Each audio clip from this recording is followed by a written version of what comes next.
একদল খাইছে আরেক দল খাবার জন্য রেডি হয়ে আছে। সম্প্রতি যশোরের একটি মাহফিলে ডক্টর মিজানুর রহমান আজহারীর দেয়া এই বক্তব্য ঘিরে তুমুল আলোচনা সমালোচনা চলছে রাজনৈতিক মহলে। আজহারীর ওই বক্তব্যে খেপেছে বিএনপির নেতারা। এমনকি দলটির সিনিয়র নেতা শামসুজ্জামান দুদু আজহারীকে মাহফিল ছেড়ে রাজনীতিতে যুক্ত হওয়ার পরামর্শ দেন। সম্মানীয় দর্শকবৃন্দু, আজকের ভিডিওটি অতি গুরুত্বপূর্ণ ভিডিও হতে চলেছে। আশা করছি ভিডিওটি না টেনে সম্পূর্ণ দেখার অনুরোধ রইল। এমন নিত্য নতুন লেটেস্ট পেতে অবশ্যই আমাদের চ্যানেলটি সাবস্ক্রাইব করে পাশে থাকবেন। চলুন তাহলে আজকের ভিডিওটি শুরু করা যাক। আছে না, ওরা একটা চমৎকার গান আছে কালে, কোনটা ছেড়ে কোনটারে ধরি, শুনেছেন? শোনেন নাই? আরে এডিটর সাহেব এনে শুনে দেন না, এরপরে তো বাম্বু চলবে বরাবর, এনে সবাই এনার্জি নিয়ে আনি, তাই না? শোনেন।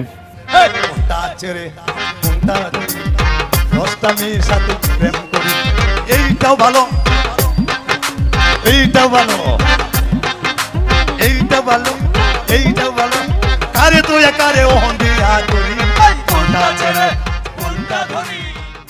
গানটা ক্যাঙ্কা ভালো না? এনার্জি আসছে না? হ্যাঁ, কুদ্দুস ভাইতে গেলে আমার খুব প্রিয় শিল্পী, বুঝছাও। এবার আসেন প্রথম ইস্যু। আমি গতকাল কইছিলাম না যে আগাম নির্বাচনের ইন্ডিয়ার ইস্যু, বিনা সিক্রি কি বলেছিল? দেখান তো এডিটর সাহেব, আবার দেখান। The political parties of Bangladesh are saying this to Mohammed Yunus. Elections first.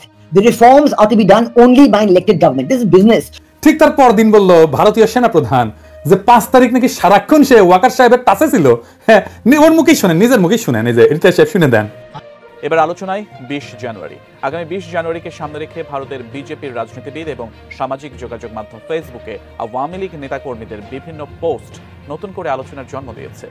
কিন্তু কি হতে চলেছে 20 তারিখে? বিস্তারিত থাকছে আরিফ হাসানের প্রতিবেদনে। আবার 20 তারিখের পরে কোন দিক থেকে কোথায় কি ছুটবে, কি হবে, কে ঢুকবে, কিছু বলা যাচ্ছে না। আমরা তো বুঝতে পারছি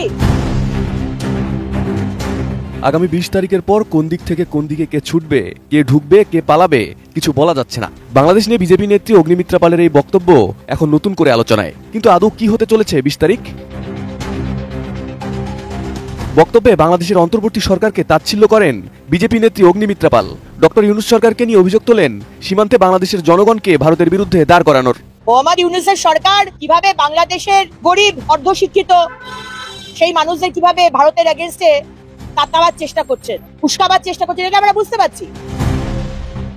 আগামী 20 তারিখের পর শেখ হাসিনা বাংলাদেশে ঢুকবেন বলে জানান এই বিজেপি নেত্রী। সেই সাথে বাংলাদেশের অন্তর্বর্তী সরকারকে হুঁশিয়ারিও দেন। এগুলো করে কোনো লাভ হবে না মোহাম্মদ ইউনূস। 20 তারিখের জন্য অপেক্ষা করছি আমরা। 20 তারিখ পর অনেক কিছুই দেখতে পাবেন।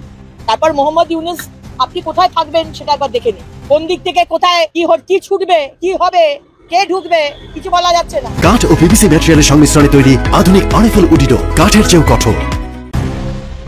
বক্তব্যে বিজেপির এই নেত্রী জানান বাংলাদেশ ও পাকিস্তান অখণ্ড ভারতের অংশ ছিল। সেই সাথে ইঙ্গিত দেন ভারতকে হিন্দু রাষ্ট্র ঘোষণার। দেখুন, আজকে বাংলাদেশ বলুন বা পাকিস্তান বলুন, দুটো দেশই তো ভারতবর্ষের অখণ্ড ভারতবর্ষের অন্তর্গত ছিল। আর জওয়াহরলাল নেহরু আর মহাত্মা গান্ধীর জন্য আজকে দেশকে ভাগ হতে হয়েছে। এবং হতে হলো সেইখানে যারা হিন্দুরা রয়ে গেল তারা দেখলাম বছরের পর বছর তারা শুধু কমতে থাকলো। ভারতবর্ষের মুসলমান বাড়ছে, ফুলে ফলে তারা বাড়ছে। আর পাকিস্তান বলুন আর বাংলাদেশ তো আমরা সবাই জানি কি হচ্ছে। দেখুন, ভারতবর্ষকে হিন্দু রাষ্ট্র করা হবে কি না সেটা তো আমার শীর্ষ নেতৃত্ব, কেন্দ্রীয় সরকার, মাননীয় প্রধানমন্ত্রী নরেন্দ্র মোদীজি ডিসাইড করবেন।